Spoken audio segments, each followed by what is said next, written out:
الحمدللہ وحدہ والصلاة والسلام علی من لا نبی بعد اما بعد فاعوذ باللہ من الشیطان الرجیم بسم اللہ الرحمن الرحیم اطیعوا اللہ و اطیعوا الرسول عن ابی ہریرہ رضی اللہ تعالی عنہ قال قال رسول اللہ صلی اللہ علیہ وسلم من یأخذ عنی ہؤلاء الکلمات فیعمل بہن او یعلم من یعمل بہن فقال ابو ہریرہ رضی اللہ تعالی عنہ فقلت انا یا رسول اللہ صلی اللہ علیہ وسلم فاخذ بیدی فعد خمسا وقال اتق المحارم تکن اعبد الناس ورض بما قسم اللہ لک تکن اغنى الناس واحسن الى جارک تکن مؤمنا وأحب للناس ما تحب لنفسك تكن مسلما ولا تكثر الضحك فإن كثرة الضحك تميت القلب اللهم صل على محمد وعلى آل محمد كما صليت على إبراهيم وعلى آل إبراهيم إنك حميد مجيد اللهم بارك على محمد وعلى آل محمد کما بارکت علی ابراہیم وعلی آل ابراہیم انک حمید مجید۔ اللہ رب العزت نے قرآن کریم میں اپنی اور اپنے رسول جناب محمد الرسول اللہ صلی اللہ علیہ وسلم کی اطاعت کا حکم دیا ہے۔ اللہ رب العزت کے احکامات کو ماننا ایسے جیسے اللہ کے رسول صلی اللہ علیہ وسلم نے سمجھائے ہیں، اللہ رب العزت کے احکامات پر عمل کرنا ایسے جیسے اللہ کے رسول صلی اللہ علیہ وسلم نے کر کے دکھائے ہیں، یہ ایک مسلمان کی شان ہے۔ اللہ کے رسول صلی اللہ علیہ وسلم نے مختلف مواقع پر اپنی امت کو بڑی جامع تعلیمات ذکر فرمائی ہیں۔ مختصر الفاظ ہیں لیکن ان کا مفہوم بہت زیادہ ہے۔ انہی میں سے یہ بھی ہے کہ جو حدیث مبارک میں نے آپ کے سامنے تلاوت کی ہے، جامع ترمذی میں حضرت ابو ہریرہ رضی اللہ تعالیٰ عنہ سے مروی حدیث مبارک ہے کہ اللہ کے رسول صلی اللہ علیہ وسلم نے ایک مرتبہ ارشاد فرمایا کہ کون ایسا بندہ ہے جو مجھ سے چند باتیں سیکھ لے تاکہ اس پر عمل کرے، اور مجھ سے سیکھ کر دوسروں کو سکھائے تاکہ لوگ اس پر عمل کریں۔ حضرت ابو ہریرہ رضی اللہ تعالیٰ عنہ کہتے ہیں کہ میں نے عرض کی، اے اللہ کے رسول صلی اللہ علیہ وسلم، اس خدمت کے لیے میں حاضر ہوں۔ تو اللہ کے رسول صلی اللہ علیہ وسلم نے فأخذ بیدی، میرے ہاتھ کو پکڑا، فعد خمسا، اور 5 چیزیں اللہ کے رسول صلی اللہ علیہ وسلم نے شمار کرائیں۔ نمبر 1، آپ نے فرمایا اتق المحارم تکن اعبد الناس، اگر سب سے زیادہ عبادت گزار بننا چاہتے ہو، اللہ کی عبادت کرنے والا بننا چاہتے ہو، سب سے بڑا عابد بننا چاہتے ہو، تو اس کے لیے بنیادی بات یہ ہے کہ شریعت کی حرام کردہ چیزوں سے اپنے آپ کو بچا لو۔ شریعت میں بہت ساری چیزیں ایسی ہیں کہ جو حرام ہیں، شریعت نے انہیں حرام قرار دیا ہے۔ میں چند ایک کا مختصر وقت میں تذکرہ کروں گا۔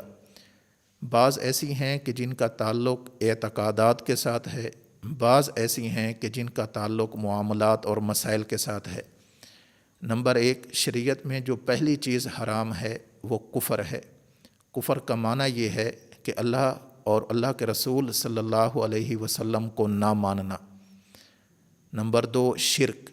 شرک کا معنی یہ ہے کہ بظاہر اللہ تعالیٰ کو مان کر اللہ کے ساتھ دوسروں کو بھی اللہ کی صفات کے اندر شریک مانا جائے یا اللہ کی ذات کے اندر شریک مانا جائے، یہ بھی حرام ہے۔ تیسری چیز ہے نفاق۔ نفاق کا معنی ہوتا ہے دل سے اسلام کو قبول نہ کیا جائے، صرف اس کا اظہار زبان سے کیا جائے، یعنی تصدیق قلبی حاصل نہ ہو، محض اقرار باللسان ہو، اسے نفاق بولتے ہیں۔ چوتھی چیز ارتداد۔ ارتداد کا معنی یہ ہوتا ہے کہ اسلام کا دعویٰ کر کے پھر اسلام سے پھر جانا، اسے ارتداد بولتے ہیں۔ جو بندہ یہ کام کرتا ہے اسے مرتد بولتے ہیں، یہ بھی حرام ہے۔ 5ویں چیز الحاد۔ الحاد کا معنی ہوتا ہے شریعت میں جو چیزیں ثابت ہیں ان ثابت شدہ چیزوں میں سے کسی ایک چیز کا انکار کر دینا محض عقل کی وجہ سے یا کسی اور وجہ سے، اسے الحاد بولتے ہیں۔ اور چھٹی چیز ہے بدعت۔ بدعت کہتے ہیں شریعت میں جو چیز ثابت نہیں اس کو شریعت کا درجہ دے کر اس پر عمل کرنا، اسے ماننا اور نہ کرنے والوں کو مورد الزام ٹھہرانا۔ یہ اعتقادات کے حوالے سے وہ چیزیں ہیں جو حرام ہیں۔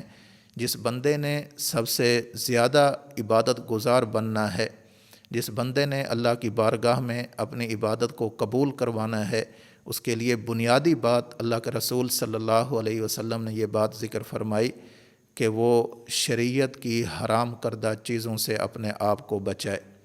نمبر 2، اللہ کے رسول صلی اللہ علیہ وسلم ارشاد فرماتے ہیں ورضا بما قسم اللہ لک تکن اغنی الناس۔ عبادت کے بعد انسان کی خوبیوں میں سے ایک خوبی یہ ہے، اعتقادات کے بعد انسان کے اخلاق ہیں۔ اخلاق میں سب سے بڑی چیز یہ ہے کہ انسان کا دل اللہ سے ہر وقت، ہر آن، ہر لمحہ راضی رہے، اللہ کے ہر فیصلے پر بندہ مومن راضی رہے۔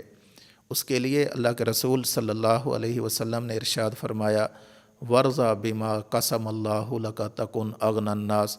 اگر تم غنی ہونا چاہتے ہو، دل کا غنا حاصل کرنا چاہتے ہو، تو اس کے لیے اللہ کی تقسیم پر راضی ہو جاؤ۔ اللہ نے آپ کو جتنا دیا ہے اس پر راضی ہو جاؤ، اللہ نے دوسروں کو جتنا دیا ہے اس پر بھی اللہ کی رضا سمجھو۔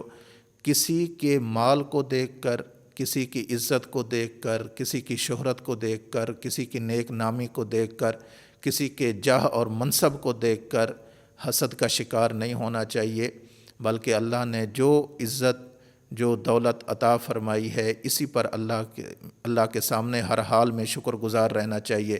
تو اللہ کے رسول صلی اللہ علیہ وسلم ارشاد فرماتے ہیں ورضا بما قسم اللہ لک تکن اغنی الناس۔ اگر لوگوں میں سب سے بڑا غنی بننا چاہتے ہو تو اللہ کی تقسیم پر راضی ہو جاؤ۔ نمبر 3، اللہ کے رسول صلی اللہ علیہ وسلم نے ارشاد فرمایا وَأَحْسِنْ إِلَىٰ جَارِكَ تَكُن مُؤْمِنًا۔ اپنے پڑوسیوں کے ساتھ حسن سلوک کرنے والا بن جاؤ، پڑوسیوں کے حق ادا کرنے والا بن جاؤ۔ جو بندہ یہ کام کرے گا حقیقی معنوں میں مومن کہلانے کا مستحق ہوگا۔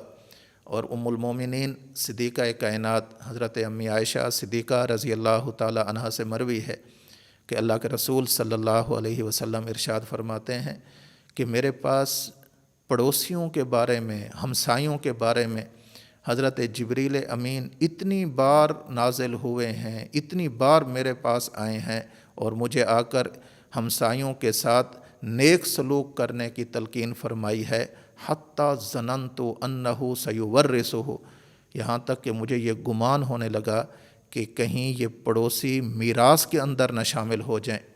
یہ اللہ کے رسول صلی اللہ علیہ وسلم نے ارشاد فرمایا بندہ جہاں بھی رہتا ہے اس کے ساتھ ایک تعلق ہوتا ہے معاشرے کا، گھر کی دیوار کے ساتھ گھر کی دیوار ہوتی ہے، کوئی کیسے ہیں، کچھ کیسے ہیں، کوئی امیر ہیں، کوئی غریب ہیں۔ اگر پڑوسی غریب ہے تو اس کا حتی الامکان جتنا ہو سکے اس کا تعاون کرنا چاہیے۔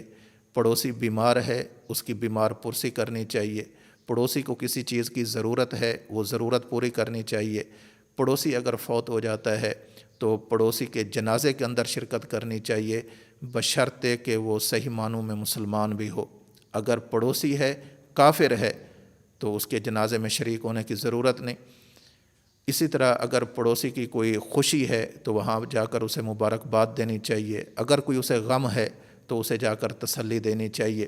تو تیسری چیز اللہ کے رسول صلی اللہ علیہ وسلم نے یہ ذکر فرمائی وَأَحْسِنْ إِلَىٰ جَارِكَ تَكُن مُؤْمِنًا۔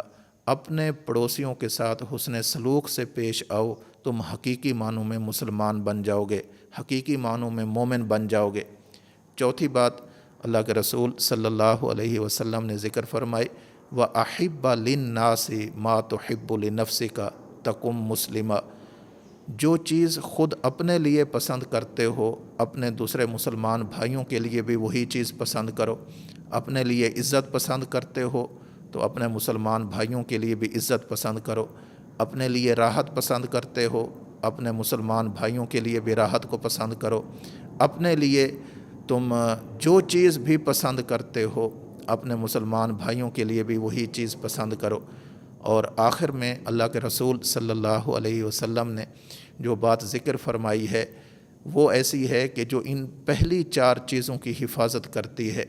آپ صلی اللہ علیہ وسلم نے ارشاد فرمایا ولا تکثروا الضحک فإن کثرۃ الضحک تمیت القلب. یہ نیک اعمال، پڑوسیوں کے ساتھ اچھا سلوک، اپنے لیے وہی چیز پسند جو دوسروں کے لیے پسند، یہ ساری چیزیں تب باقی رہ سکتی ہیں جب دل زندہ ہو. اور دل زندہ رہتا ہے اللہ کی یاد سے. اللہ کی یاد میں بندہ رہے گا، دل زندہ رہے گا. جب یہ دل زندہ ہوگا تو اس دل سے پھوٹنے والے اعمال بھی ہمیشہ زندہ رہیں گے. اللہ کے رسول صلی اللہ علیہ وسلم نے نشاندہی فرمائی ہے ولا تکثروا الضحک، کثرت کے ساتھ مت کھلکھلا کر ہنسو، کہہ کے نہ لگاؤ، کثرت کے ساتھ نہ ہنستے رہا کرو. ایک ہے اپنے آپ کو خوش رکھنا، تبھی خوشی، یہ ممنوع نہیں ہے، یہ شریعت میں محمود ہے کہ بندہ ہر وقت اللہ سے خوش رہے، دوستوں کے ساتھ خوش رہے، گھر والوں کے ساتھ خوش رہے، بیوی بچوں کے ساتھ خوش رہے، دوست احباب کے ساتھ خوش رہے. یہ خوشی الگ چیز ہے. لیکن آخرت سے غافل ہو کر کھلکھلا کر ہنسنا، کہہ کہے لگانا، ایسے اپنے آپ کو پیش کرنا کہ جس میں بندہ آخرت کی فکر، جس میں بندہ بھول جائے کہ آخرت کیا چیز ہے، جس میں بندہ بھول جائے قبر کیا چیز ہے، جس میں بندہ بھول جائے کہ اللہ کے سامنے حساب اور کتاب بھی دینا ہے. یعنی آخرت سے غافل ہو کر اور اپنے انجام سے غافل ہو کر کھلکھلا کر ہنسنا، زور زور سے ہنسنا، کہہ کہے لگانا. اللہ کے رسول صلی اللہ علیہ وسلم نے اس سے منع فرمایا ہے. آپ نے فرمایا لا تکثروا الضحک، ہر وقت ہنسنا اچھی بات نہیں ہے. اللہ کے سامنے رونا بھی چاہیے، اللہ کے سامنے آنسو بھی بہانے چاہیے. مجلس میں لوگوں کا دل خوش کرنے کے لیے ہنس لینا الگ بات ہے، لیکن تنہائیوں میں اللہ کے سامنے رونا بھی ضروری ہے. تو اللہ کے رسول صلی اللہ علیہ وسلم نے فرمایا کثرت سے نہ ہنسنا، زور سے کھلکھلا کر نہ ہنسنا، اس سے دل مردہ ہو جاتا ہے. تو اللہ کے رسول صلی اللہ علیہ وسلم نے 5 چیزیں ذکر فرمائیں. نمبر 1، اللہ کے رسول نے فرمایا اتق المحارم تکن اعبد الناس. اگر عبادت گزار بننا چاہتے ہو شریعت کی حرام کردہ چیزیں چھوڑ دو. نمبر 2، ورض بما قسم اللہ لک تکن اغنی الناس. اگر دل کا غنا چاہتے ہو، دل کی مالداری چاہتے ہو تو اس کے لیے ضروری ہے کہ اللہ کی تقسیم پر راضی ہو جاؤ. وَأَحْسِنْ إِلَىٰ جَارِكَ تَكُن مُؤْمِنًا. اپنے پڑوسیوں کے ساتھ حسن سلوک کرو، حقیقی معنوں میں مومن بن جاؤ گے. وَأَحِبَّ لِلنَّاسِ مَا تُحِبُّ لِنَفْسِكَ تَكُن مُسْلِمًا. چوتھی چیز اللہ کے رسول صلی اللہ علیہ وسلم نے یہ بات ارشاد فرمائی کہ جو چیز تمہیں پسند ہے وہی چیز اپنے مسلمان بھائیوں کے لیے بھی پسند کرو. اور 5ویں چیز اللہ کے رسول صلی اللہ علیہ وسلم نے ذکر فرمائی لا تکثروا الضحک فإن کثرۃ الضحک تمیت القلب. آخرت سے غافل ہو کر، اپنے انجام سے غافل ہو کر، کھلکھلا کر، زور سے کہہ کہے لگا کر ہر وقت ہنستے نہ رہا کرو، کیونکہ اس سے دل مردہ ہو جاتا ہے. اللہ رب العزت ہمیں نبی کریم صلی اللہ علیہ وسلم کی مبارک تعلیمات پر زندگی گزارنے کی توفیق نصیب فرمائے. وآخر دعوانا ان الحمد للہ رب العالمین.